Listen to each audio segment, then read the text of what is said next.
Hello, in front of me I've got Samsung Galaxy M52. In this video I'll show you how to take selfie using palm gesture. At the beginning enter camera, go to settings and enter shooting methods. Make sure show palm feature is enabled. Then go back, enter front camera, and now to take a selfie, show your palm to the camera.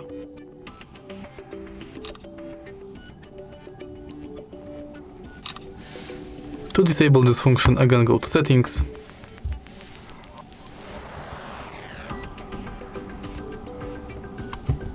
shooting methods, and switch this button. If you find this video helpful, please leave like, comment and subscribe.